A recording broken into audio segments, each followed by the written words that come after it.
Oh no, Bob, you'll wait, huh? But I thought Keith was Bob. You guys are wearing the same hats, that's why.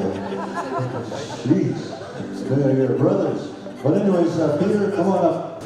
Good afternoon, and thank you very much for the introduction there, Sam. First off, I'd like to recognize that we're on Treaty 6 traditional territory. And I'd also like to thank Floyd Cardinal for hosting this select for us yesterday. My cheeks are still a little red from it. It was awesome. And I'd like to thank all of you who are here. I wish this room was 10 times bigger and full, because the topic we're going to talk about today affects each and every one of us in here, and each and every one of the communities of where you come from. We watched about the opioid crisis and fentanyl and all that. Those are serious, serious issues. But the crowds that they affect are small compared to the epidemic that we're having with bad food. It affects everyone in this room, everyone at home, and these numbers that I'm going to give you are applicable. 1 in 2 men in this room, 1 in 3 women in this room are going to have cancer in their lifetime. 1 in 2 of us in this room are diabetic. And 1 in 3 of us in this room and at home, these numbers apply to everybody in this room plus everybody at home. 1 in 3 of us are going to have Alzheimer's or dementia. That's the stats. That's the reality of what we're living with. All those bad numbers come directly from food. And there's no other way that we can turn that around. Sure, cannabis is a good help, but it's reactive. It's after you're sick already. The only way we'll turn those numbers around is if we fix the preventative side before you get sick. The only way that we can turn those numbers is for us, Indigenous people on our lands, to produce our own food. We can see now the effects of what the food system is doing to us. You guys all see it, all you guys and all you ladies, you see it in your community. But we have no control over it. I hear many times of leaders talking about sovereignty. And when I ask them, can you feed your people?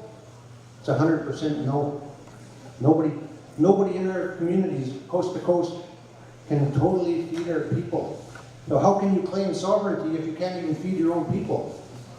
We are totally dependent on others to feed us. And the food that we're getting from them, because they control it, there's only 6 corporations that control the food industry in North America. So we have to eat what they send us. And it's a very sad situation. So what we're going to talk about here is food independence. If we want to pursue sovereignty, and not even pursue sovereignty, we don't even have to pursue it. We have it already. You know, who are we asking for sovereignty? It's our inherent right as Indigenous people of this land of Turtle Island. We don't have to ask anybody for sovereignty, but what we have our politicians asking, can you give us money to run that sovereignty? We can't be sovereign nations if somebody else is paying the shot. We have to pay it ourselves. That's why this conference was put together about paving the way to sustainable economic independence. It is time that we turn this canoe around. Let's go a different direction. Our children and our grandchildren need us to turn it now, because they are eating poison from the time they're babies. They're eating contaminated food with chemicals and processes that make it contaminated. I'm a power engineer by trade, working up in Fort Mac, Alberta, sitting in a lunchroom, a bunch of tables there, 20, 30 guys, and we're talking about any and everything. We got onto Indigenous issues. And as we're talking along, I come and I told them, guys, that's how you guys got control in North America.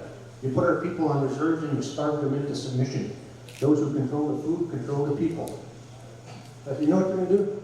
We're going to go look and find a way to achieve food independence, food sovereignty for the indigenous people.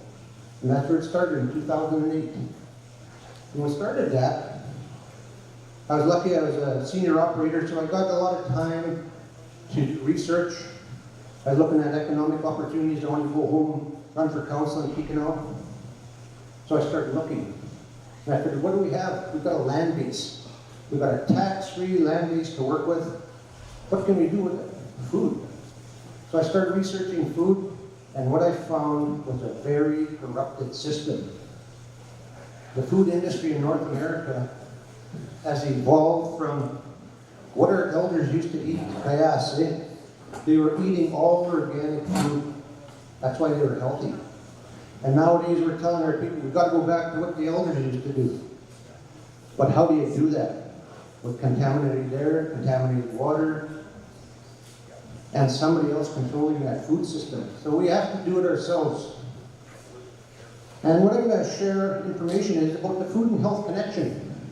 There is a definite connection there through those corporations. And I'll show you where you can find some information. So I'm going to bring up some, there'll be pictures of documentaries, write them down, and watch those documentaries. Easiest way.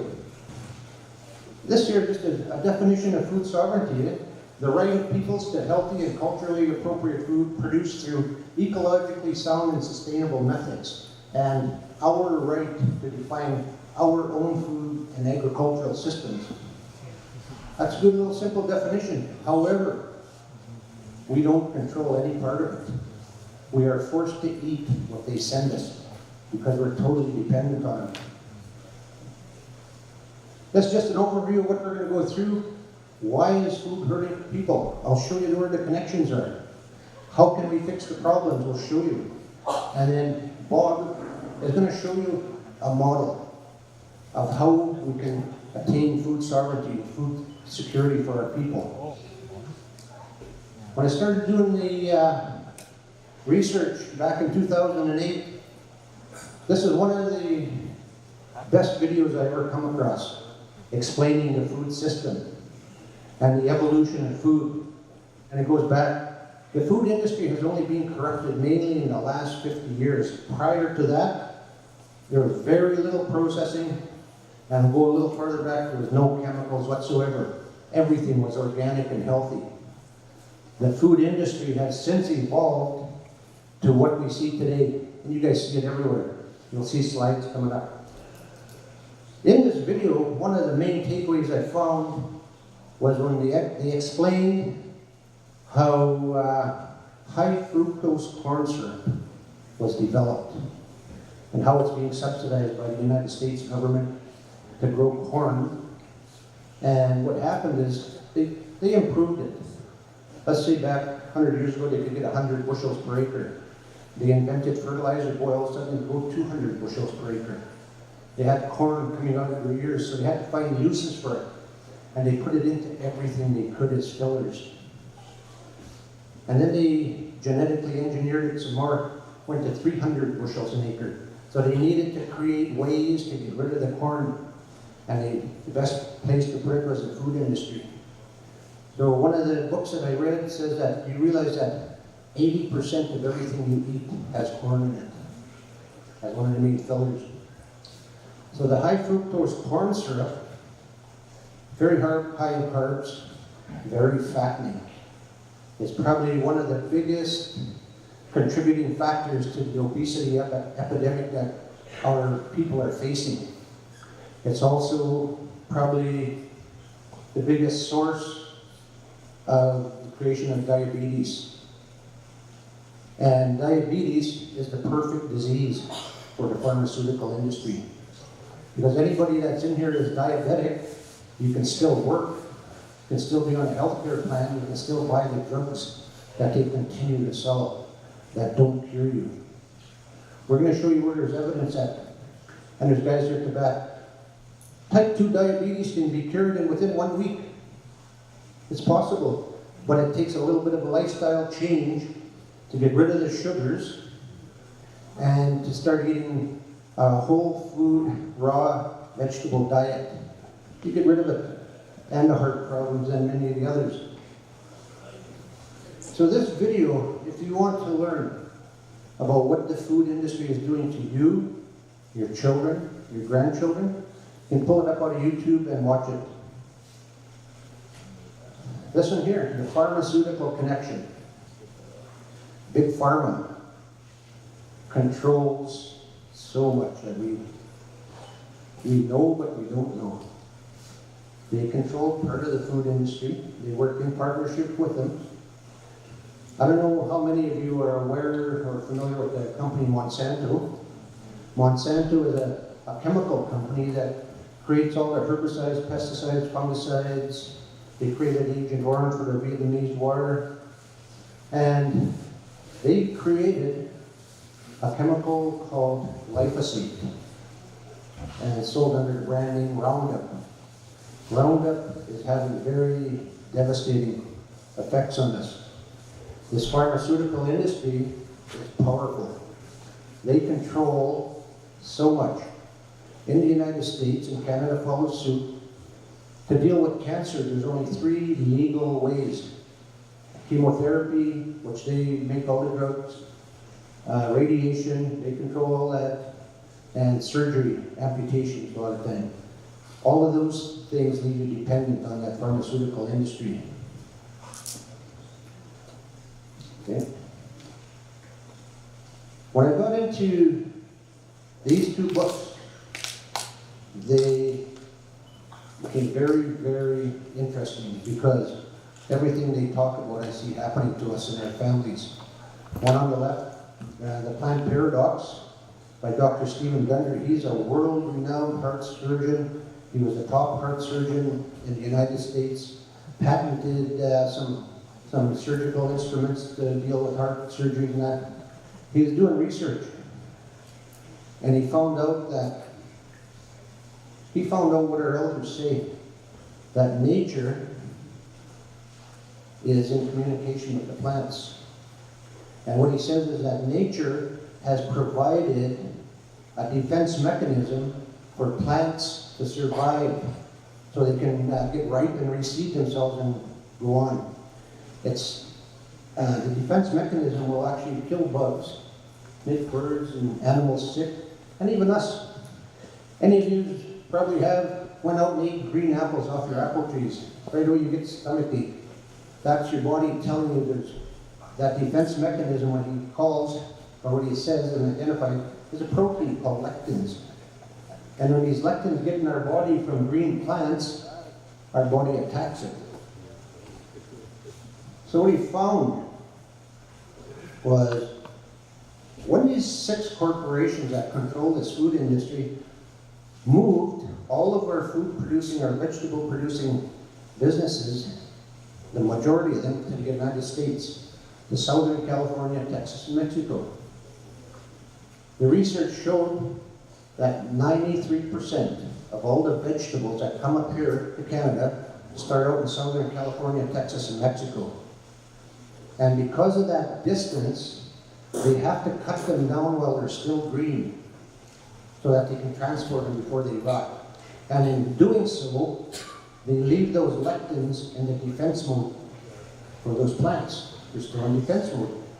That's what God created them for. But we, in our wisdom, and the corporate moves, took everything away from us. And it was down there. So we end up, we eat them. And what it does to you. Lectins, especially from grains, the shell of grains, rice or legumes, and especially if it's sprayed with glyphosate, which the majority of the grains are nowadays. We have a thing called a mucal membrane that goes from your mouth to your rear end. And we have a processor called a microbiome, or a stomach, or our processor. When we eat these foods, that mucal membrane will let our body digest food, and everything that's supposed to pass through us can go through us. But it also has the ability to let those the nutrients go through into our body so we have energy, we can live. But what happens with the lectins is they have the ability to penetrate that mucous membrane, and they leave little holes in it. And that is what's known as leaky gut syndrome. And I would say that everybody in this room probably has leaky gut syndrome to one extent or another, some worse than others. The leaky gut syndrome leads to the lupus, colitis, arthritis, all the different diseases, but it's very easily fixed.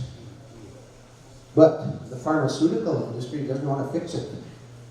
It's into the hundreds of billions of dollars that they can make off of the so-called medicines for upset stomachs and everything else. It's a big industry. The book on the right, Grain Brain, when I read that, and it identified this doctor. He's a brain surgeon, that's what he is. And he starts seeing this connection between the brain, Alzheimer's and dementia, and the connection to grains. Grains that are sprayed with glyphosate, Roundup. And in modern day farming methods, a lot of what they do is they desiccate the plant. When it gets ripe enough, they spray it with glyphosate so it kills it while it's standing up in the field. So they can harvest it easier. And that glyphosate is still on those grains, which ends up affecting our brain. And then he also says in his book that if you're diabetic, you have a 20 times higher chance of getting Alzheimer's and dementia. And everybody sees it happening in our indigenous communities. Many of our communities are at 50% diabetic or higher, and anybody over 40 years old probably. We have a very high rate. And the numbers of people getting Alzheimer's and dementia is going up. And you look at the healthcare system now, they don't know how to deal with it. We don't know how to deal with it. When our loved ones end up with Alzheimer's and dementia, we keep them as long as we can, and then they get to be to that point where they're too hard, so we end up, we put them in a home. The people working in an hourly wage in that home, they don't know how to deal with them either, any better than we did. And they're not prepared to, so what do? They take the pharmaceutical drugs. And our people are sitting in the corner or in the sidelines so high they don't know what day it is. The quality of life is basically gone. After a short time, they don't recognize it even. And that's directly caused from the grain industry. There's millions and millions of acres of grain planted across this country, all being sprayed. No sprays hitting the food industry. Here's what it is. I know all of you have seen it. Anybody driving from here to Edmonton, you see them spraying their fields. This one time I drove to Winnipeg to a meeting just to see what the agricultural sector looked like. In the spring, seeing these all across this country. It's happening. This here field is by the Lake Cree Nation. That is the same field. They just sprayed it. And you can see the line on one side is dead and one's still green, still growing. Now here's some. We indigenous people, many of us are meat eaters, we're meatitarians. These big feedlot operations, the main diet of the animals are grain and corn, sprayed with chemicals. The way these guys make money, they bring animals in there. The more weight that they can put on them in a given period of time before they butcher them, that's how they make money. So they feed them a grain and corn diet, the main part of their diet, and they do it because it's so fattening. We see it in the obesity in us. It's obesity in the cattle also. Near the end of their life, they can gain up to 10 pounds per day eating a diet like that. But there's two main things here that affect us. Can we go back? In here, there's two main things that affect us. That grains and the corn is very acidic. We heard mention of the acidity and the acidosis and everything. These cows on this diet, they get heartburn, just like we get heartburn. What do? We take Tums or Rolaids. Well, that's what the feedlot operators do to them too. They give them acid blockers so that those cows will go back to eating again and putting on weight. What does that do to us when it gets to us? This microbiome that I mentioned, 3 main things in it: acid, enzymes, and good gut bacteria. They're the main processors in there.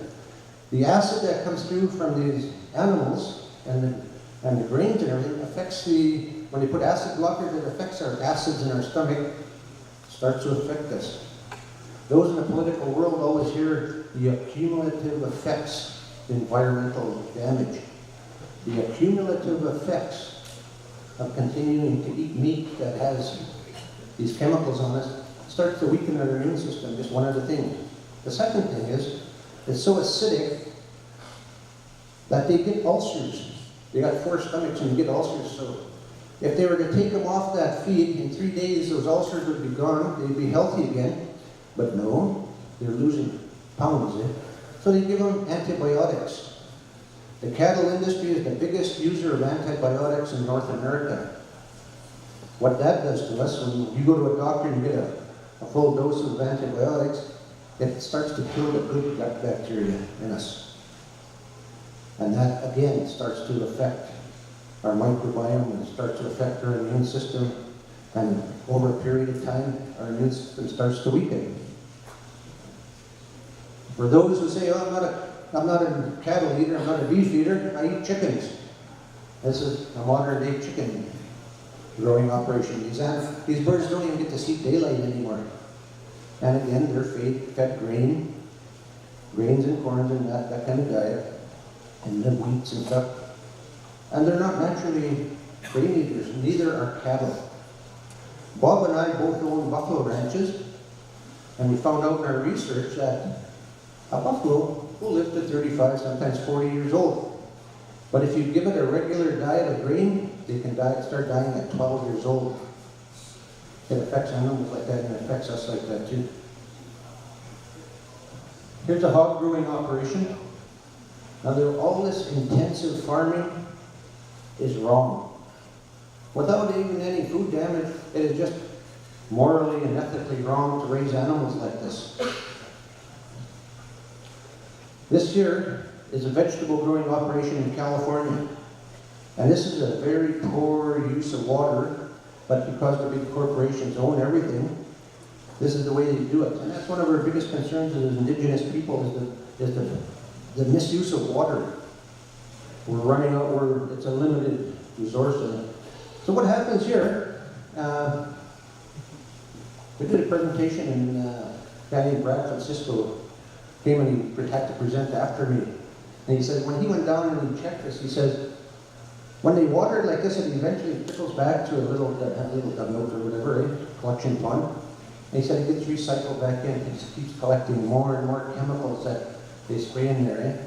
So all this food that's coming to us is very high in chemicals that we don't need.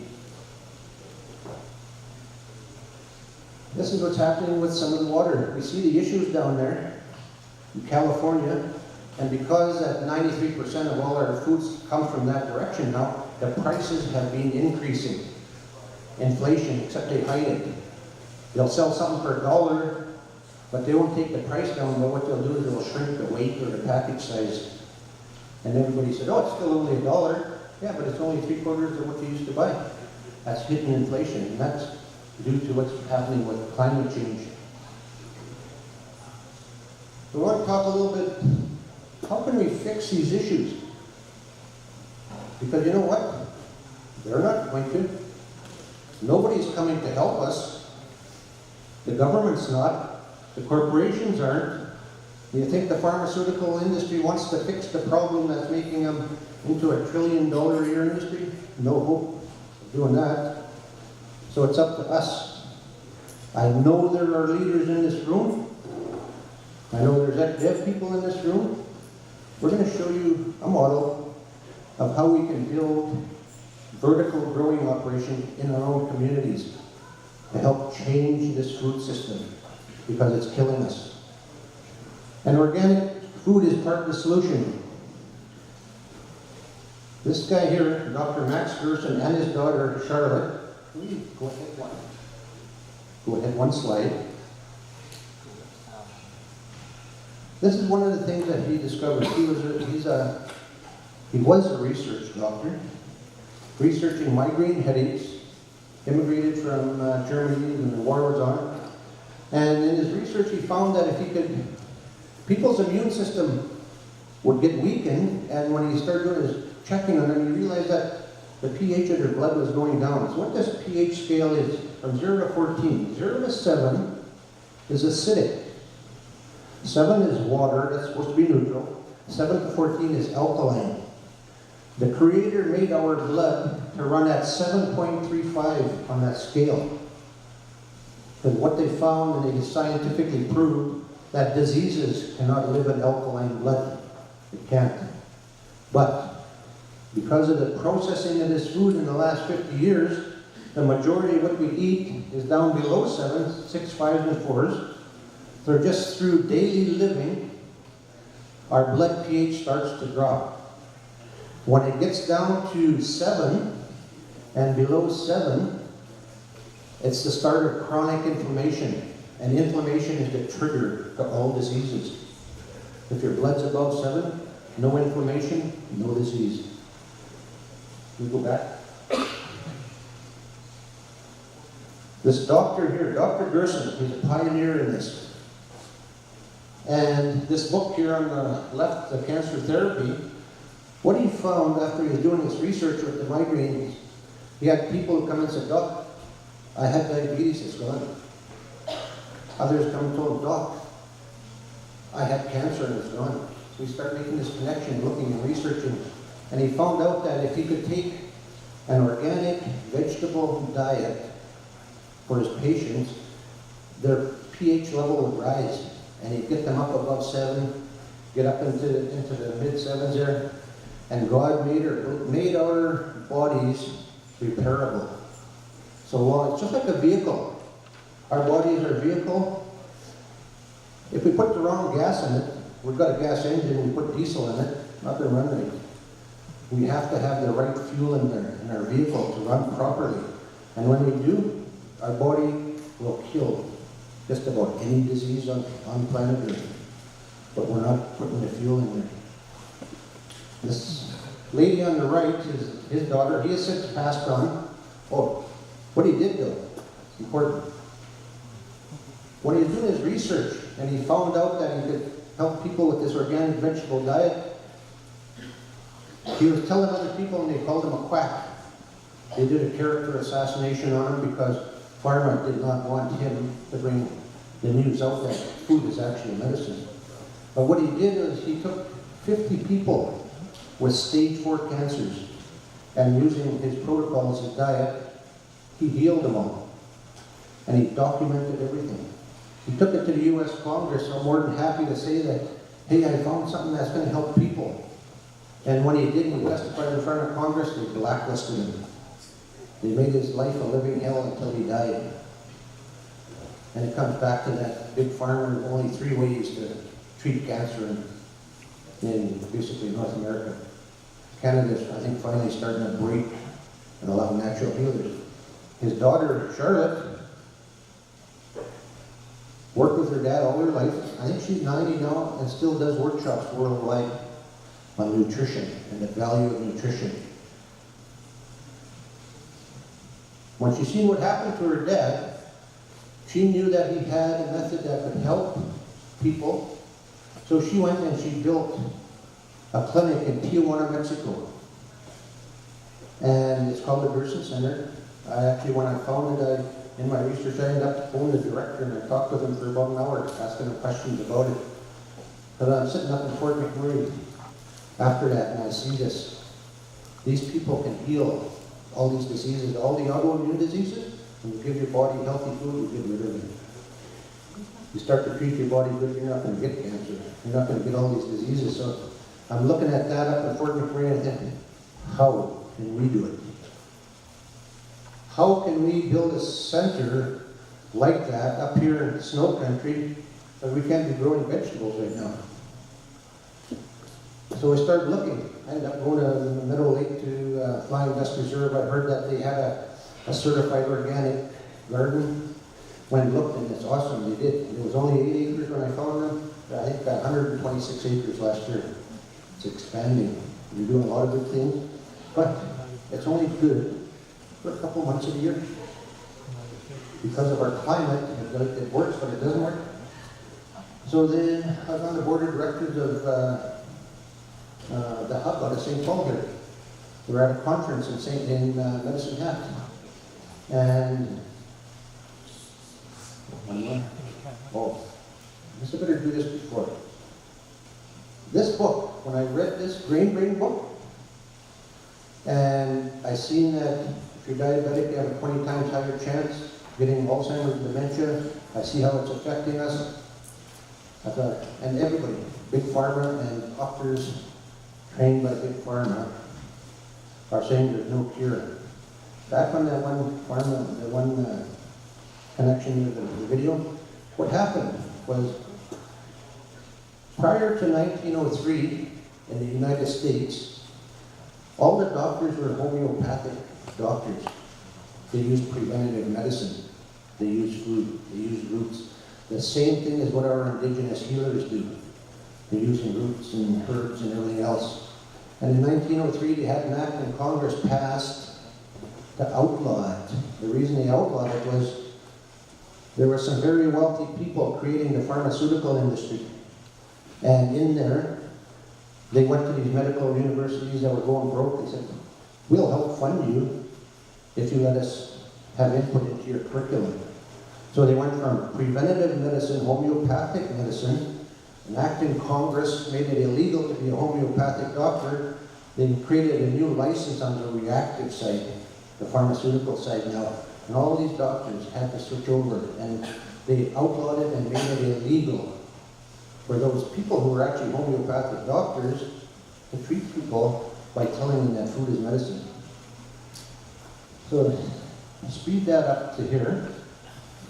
When I read Grain Brain and I see this connection and I see how it's affecting us, I seen this video, this documentary, and I seen the little trailer, like the little short clip we watched earlier on Treaty Talks. I watched a little trailer and I thought, yeah, that sounds interesting, eh? Like I love watching documentaries. I'm a documentary junkie, eh? Because it's like sitting in front of a professor, somebody with a PhD who's studied all their life or something, and they're showing you what they've done. That's why I like it. The day came, this was a 7-part documentary. I sat down and watched the first one. And what they explained was about the cannabis plant. Up until then, I was neutral about it.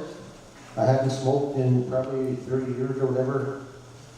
And I watched that and I was neutral. I wasn't for, I wasn't against. I knew it was the lesser of the two evils. So when I watched that, and in one of those doctors, a world-renowned doctor, was talking about using food and cannabis to reverse Alzheimer's and dementia. Everything that I had learned up until then said it's incurable, can't do nothing, you're going to end up in an old folks home someday, Peter, with dementia maybe, sitting in a corner. Then when I watched this one about cannabis, and I seen that these doctors have actually done scientific studies and have proved that it can be reversed, I became very interested in that plant. And I do pray a lot, and from that point on, I made connections. Started getting more and more interested in it because up until then, I have done extensive research on the connection to food and health and finding solutions for it. And then when that came along, and I found out it can help cure type 2 diabetes, can help cure cancers, can help cure Alzheimer's and dementia, and just a whole pages and pages of other diseases that we're facing. So like many others, I started helping to promote it. Except what I did was I went and got educated on it. Because I started talking to people, I've talked to many, many people across Canada now about health, connection, food and that, and cannabis. And when you start talking about cannabis, lots of them shut down. they're hesitant about it because they still have that stereotype myths that they believe they don't need, or they haven't watched a video like this. Anybody, if you've got people who are concerned about cannabis, it's on YouTube, you can get it. Have them sit down and watch it. It will help turn their beliefs in it, and they'll realize that it is a medicine. Before 1937, or when it got outlawed, 37 or 34, it was widely used. All those homeopathic doctors and that, they used to have cannabis oil in their bags. All of them, they knew about it over 100 years ago. It just got outlawed by Big Pharma, the oil industry, because the cannabis plant was competition to their economic greeds and monopolies that they could control. They couldn't control all the farmers.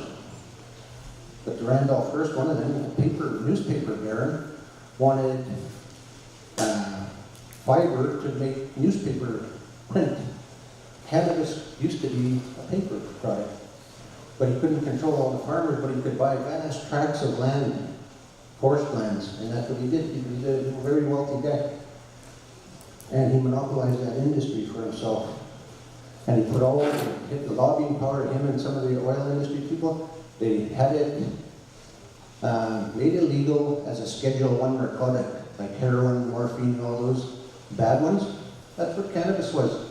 And it was even against their own recommendation from the Food and Drug Administration to say there's nothing wrong with that plant. There's a lot of good side to it.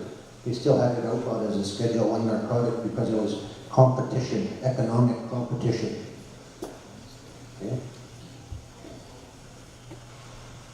This documentary here, any of you who have family members that are sick, watch this video. This is probably the best documentary that I've ever watched, and it's made by an independent filmmaker about the Gerson Institute. And the FDA says, oh, nothing good about Gerson never happened, they can't prove it. This proves it beyond a shadow of doubt of what Dr. Gerson had said about health and nutrition is true. And it is used in many different countries around the world. And that Gerson Center has always been a dream of finding a way for us to be able to create health systems like that.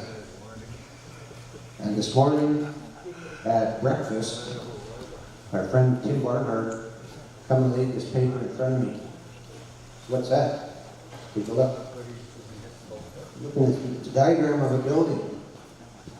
He said, yes. He said, Peter, that's a diagram of, I think he said, a 64,000 square foot healing lodge that he's going to build out of his own money. Not depending on government, not waiting for anybody else. He's doing it. And I'm very proud of that thing.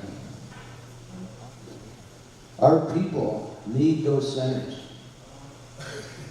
But what he needs there also is he needs a food system that can help him grow organic foods all year round. And that's what we're going to next.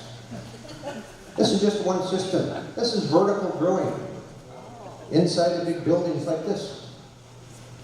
All you're doing is growing vertical, but you can control the climate. That's the big thing. There's a lot of different styles out there. There's a lot of different technology and everything else. Bob is going to talk about the one that we're going to be working with. But this way here, we would have access to organic food 365 days a year for our people.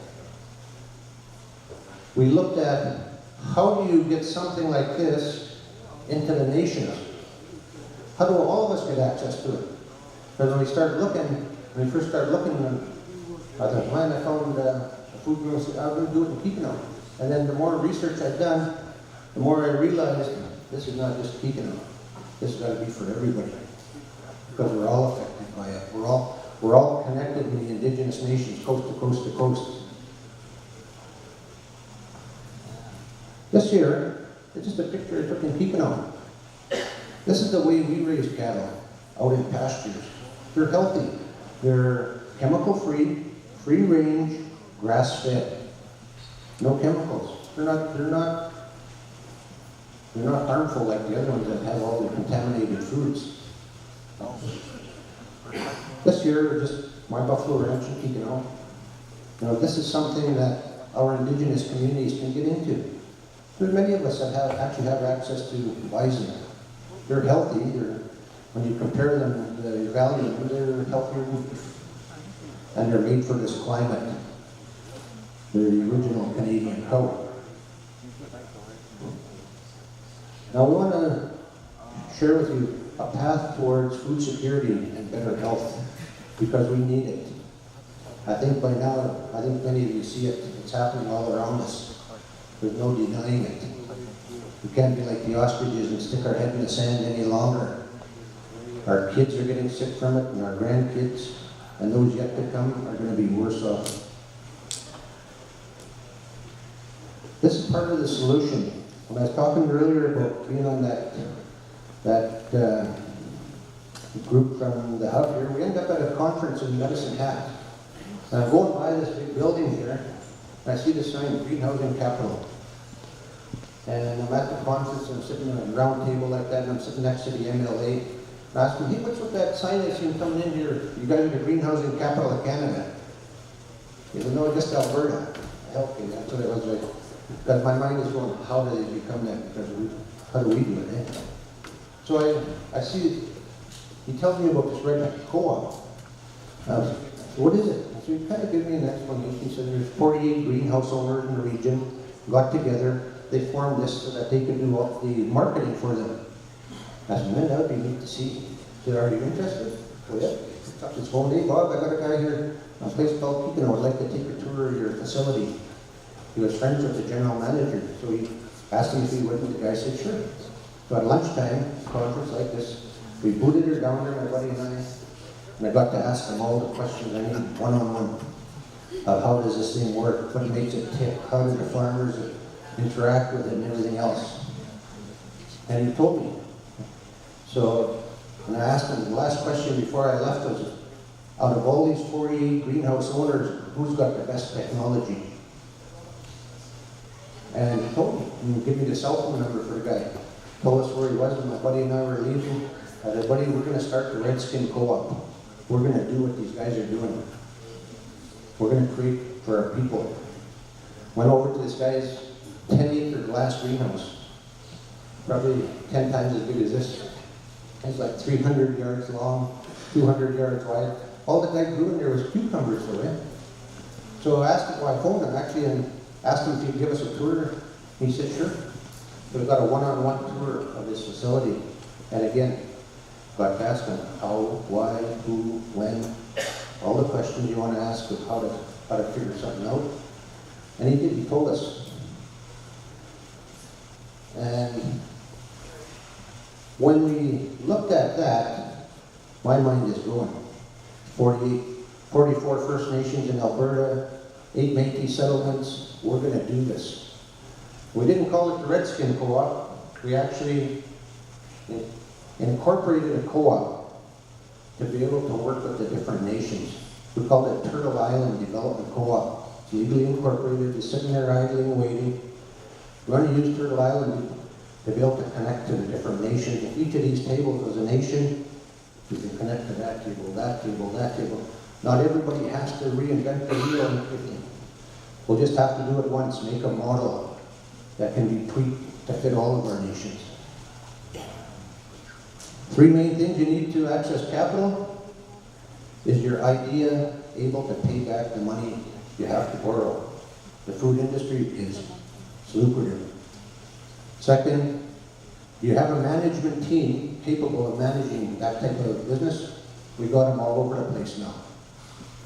Third, do you have a corporate structure that will make the financiers comfortable that that corporate structure can run that kind of an operation?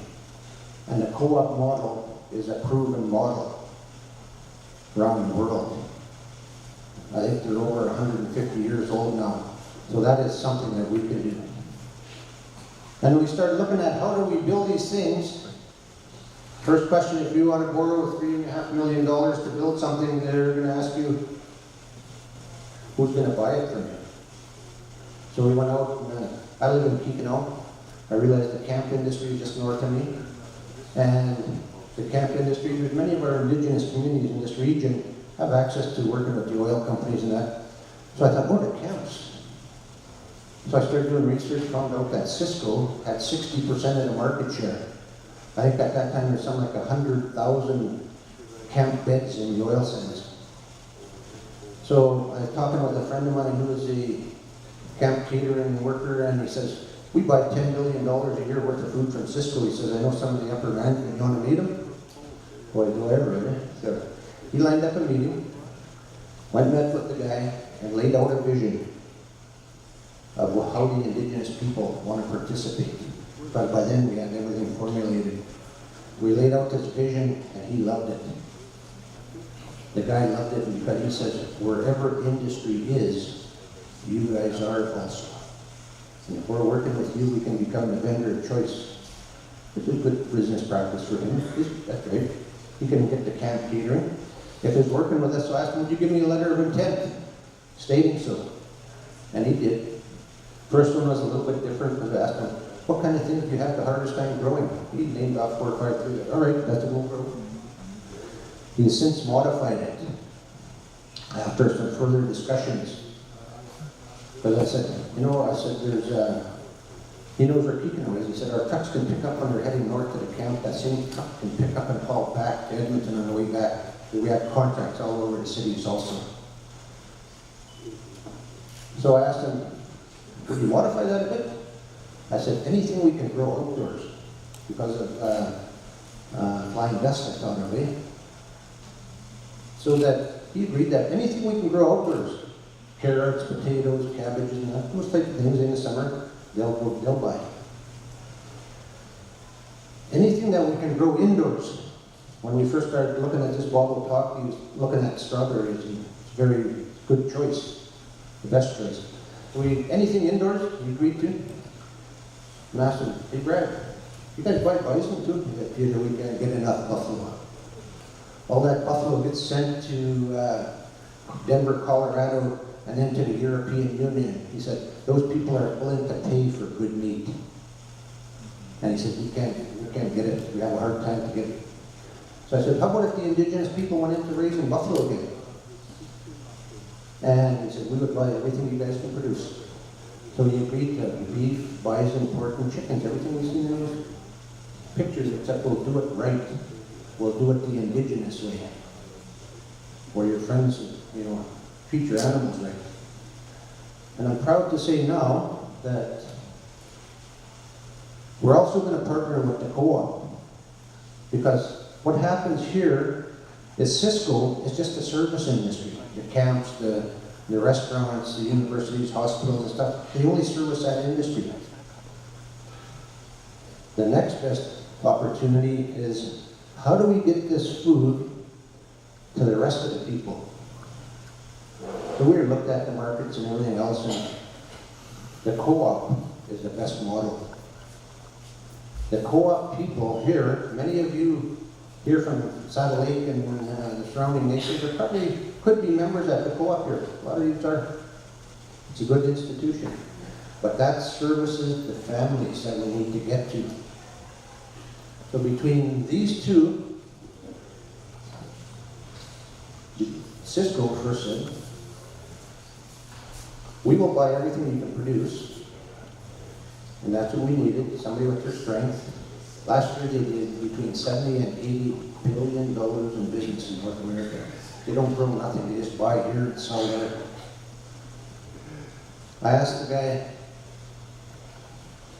if they would partner with us on all of these things. And they agreed.